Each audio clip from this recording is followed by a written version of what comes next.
Hello everybody and welcome back to another episode of Mind, Money, Soul, and today's episode is going to be on a hot topic which is one that people ask me about a lot, and it is all about overspending. And today's episode we are going to look into what is overspending, how and why do we overspend, and what are some tips that we can put in place to cure, should I say, and stop the overspending. Now, the biggest issue with overspending is the fact that you're living outside your means. And when you live outside your means, you can end up getting into a pretty shitty financial situation because you are more likely to be in debt, to spend money that you don't have, and just to struggle really sticking to a budget and managing your money. And you're also less likely to be saving and investing, which has a detrimental impact on our financial progress. Unfortunately, nowadays, we are marketed to constantly, right? You cannot turn the corner without there being an ad or a billboard or a promotion or an advert or a sponsored ad popping up on your phone. It's everywhere. So therefore, we're constantly battling against all of this marketing in an attempt to not overspend, because we don't all just have limitless or endless supplies of money. Even though I do believe that money is an energy and it's an infinite resource, we still have to be practical and logical about what we do have. Now, what we need to know and remember is that some big brands have thousands, millions of pounds worth of marketing budget. They hire marketing directors, execs, managers, and it is their job to highlight our pain points and point out to us things that they think are a problem so that they can sell the product or the service. It's quite literally their job. And we are fighting against all of this so that we don't part with every single penny of our hard-earned cash. Now, if we have a think back to years ago, back in the early 1900s, hairy legs and hairy arms weren't a thing. Women wore like long sleeve dresses that went all the way down to the floor. You didn't see our arms, you didn't see our legs, etc.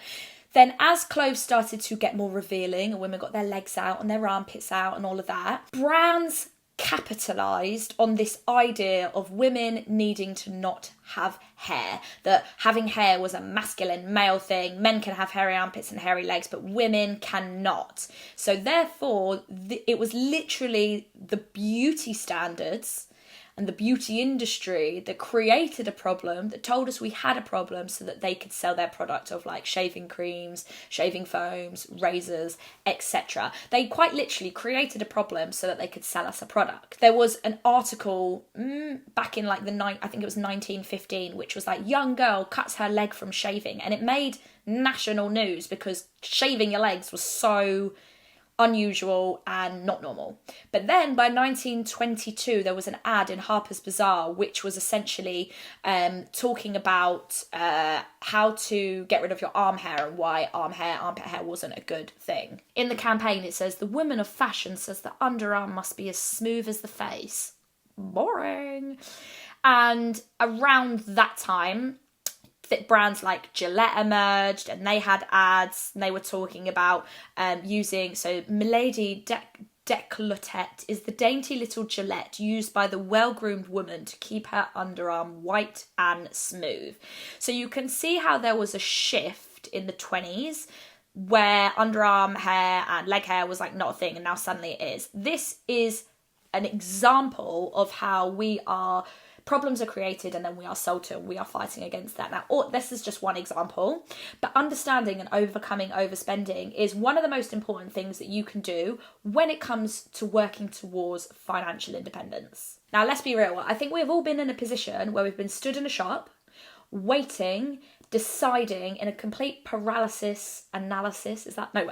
decision paralysis of whether to buy an item. Maybe we've picked up something, we've got an angel and a devil on our shoulder. One's going, buy it, you know you'll love it, fuck the money, don't worry about the budget. And then the other one is going, no, you can't afford this isn't in your budget, take some time to think about it, this is impulsive.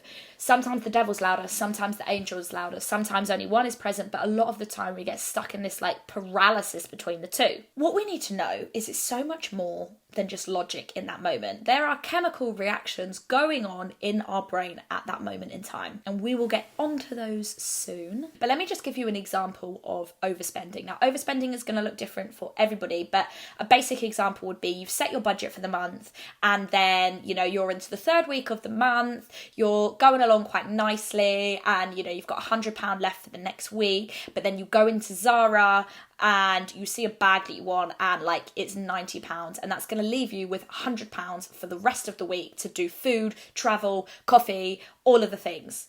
Now, if you were to buy that and you only had £10 left, in that moment, you've technically not overspent because you still have £10 left, but because you still have a week to go before you get paid, that has pushed you right out of your budget. So therefore, you couldn't technically afford that item, and now you've had to maybe go into your overdraft or onto a credit card to afford to live for the rest of the month. Now, if this happens over and over again, you get into a habit of basically ignoring your budget or your spending plan and ignoring if you can afford something or not, and just doing it because you're being triggered to spend for whatever reason that is for you.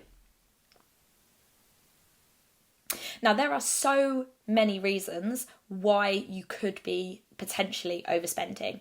One example, and I had this with a client of mine, and it's quite common, is maybe you were bullied in school when you were younger and you were made to just feel not good enough, not worthy enough, and you really held on to some of those comments that the bullies made at you, and therefore now you spend money on items, maybe beauty items or clothes, to make yourself feel better because maybe you don't feel like the best version of yourself, and you feel like buying things is going to be the thing that makes you feel better. That's just one example. Another reason or example could be maybe you don't trust your own financial behaviours and habits, and therefore when you get money in, you literally spend as soon as you get it because you don't trust yourself with having money. So therefore it comes and it goes just as quickly as each other. Another example could be maybe you are actually addicted to spending. So we get addicted to things like gambling, alcohol, sex.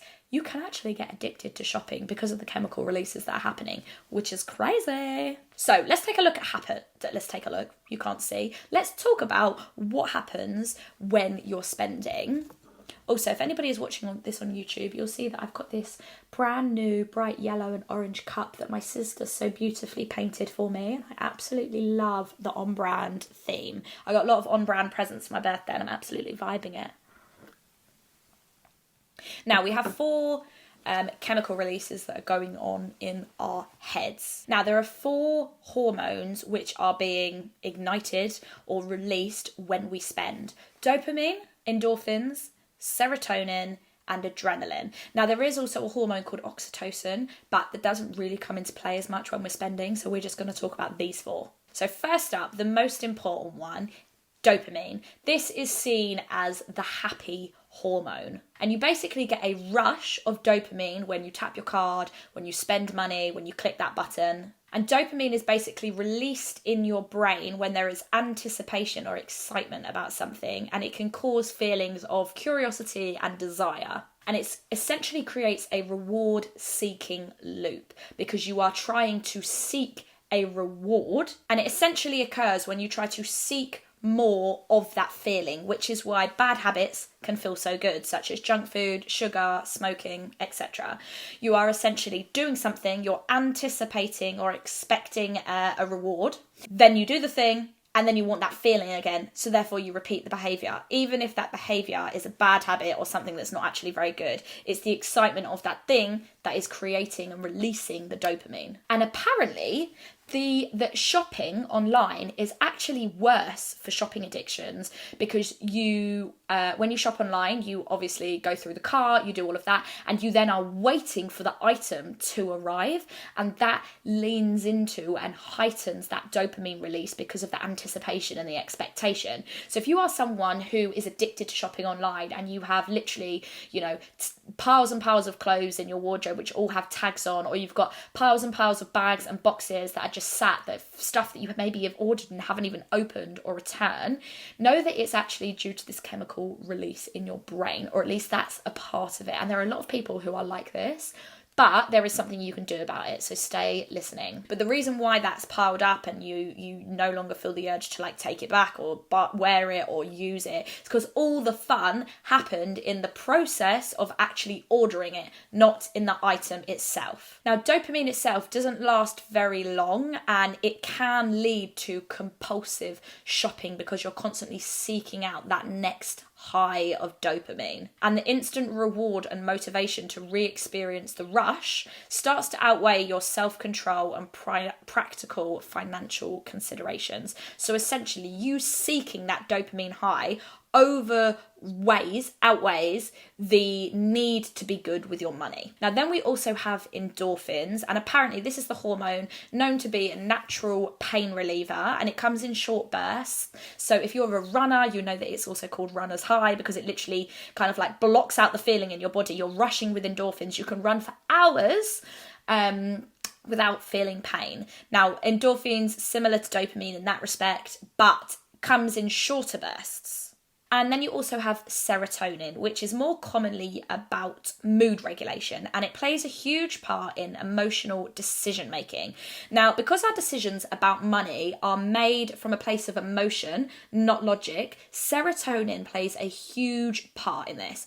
Basically, your decision-making skills are improved with increased serotonin in levels. So it helps you weigh up the possible effects of negative consequences. Whereas if you have slightly less serotonin in your body, you might find risky decisions more appealing. Now, for example, let's say you were going out and you had a budget on how much you could spend. If you had high levels of serotonin, it'd probably be easier to stick to the budget because you're able to assess risk and decide what's going to happen if you do go over budget. Now, if you have lower serotonin levels, you're probably more likely to be impulsive, to make purchases of a higher level, more expensive, go out of budget, and think less about the financial consequences. And finally, we have adrenaline. Now, when you think of adrenaline, you usually think of adrenaline junkies, like people running and jumping off cliffs and planes and that kind of thing. But it's essentially a surge of energy and an increased heart rate. And adrenaline will always hit you quickly in times of stress and excitement. And it's been reported that people say that spending money and finding items in sale or buying luxury goods can cause that feeling and that adrenaline high. So now we can see how all these hormones play a part when we spend. The dopamine reward seeking loop and the low serotonin levels would cause us to focus on instant gratification, not really thinking in the moment about the impact that spending is going to have on our financial situation. And it would also cause us to use retail therapy as a form of emotional coping. And we then end up spending money in an attempt to feel better, especially if we've had a stressful week at work. And all of these have an impact on your financial situation, but it's just really important to understand what is going on with your brain, because you can then start to ask yourself, where am I getting my dopamine from? Where am I getting my serotonin from? How am I getting endorphins? Because when those are being created and released in other ways, we don't turn to spending as a coping mechanism to change our emotional state. And that is going to help with overspending. So first of all, you want to acknowledge, what is it that you are overspending on? What is it that is causing you to overspend? So that's going to look like two things. One is understanding the emotion that you feel when you are spending. Is it boredom, sadness, loneliness, happiness, fear, etc.? And what are the things that you are usually going to spend on? Is it food? Is it clothes or beauty items? Is it experiences? Is it buying gifts for other people? Like, when you have that emotional trigger and you are being pushed to spend, what are you then also spending that money on? Now, this is just data, and it's going to help you make a plan moving forwards and know how to curb your overspending. You could say, right, if I know that when I get sad, I am really likely to spend loads of money on food, for example, you would know, okay, maybe I need to put practical things in place, for example, delete Deliveroo and, just eat off of my phone, make sure that I've got food in the house and I've got a meal plan. But also, when I get sad, what is another way that I can make myself happy again? First of all, you've got to feel it to heal it. So sometimes you need to sit in the sadness. But also, what are some things that are going to bring me joy? Is it painting? Is it watching telly, chatting to a friend, etc.? And you can make a toolkit of things on how to change your emotional state that do not involve spending money. And then, like I said, you want to ask yourself, how am I getting the release of those chemicals in my brain that don't include spending? So the way that you can increase your dopamine, some examples are listening to music, trying something new, or a favour of mine, which is ticking something off of a to-do list. So when you have a to-do list, and let's say you did a task that wasn't on there, does anybody else write it down again and then draw a box and then so that they can tick it off? I do that all the time, and there is an actual scientific reason for this. It's because you get a dopamine rush when you tick something off or cross something off of your to-do list. That's why. It's mad. So if you've got a big to-do list, you can actually get a similar dopamine rush by basically going through your to-do list. Now, not only are you getting things done and being productive, but you're also getting your dopamine hits. And that's going to help you feel less stressed and more accomplished. And focusing on the rewards that you get from doing something fun, free, and creative is a great way to feed that reward-seeking loop that does not involve spending money that you do not have. Now, you can increase your endorphins by doing things such as running, taking a hot bath, doing yoga, having sex, or laughing. Who doesn't love all of those things? Bring on the endorphins, do you know what I mean? And finally, you can increase your serotonin by exercising, getting in the sun, getting that vitamin D, meditating and eating healthy food. So serotonin, because it's your mood regulation hormone, it's very much linked to your well-being and having a balanced and happy and healthy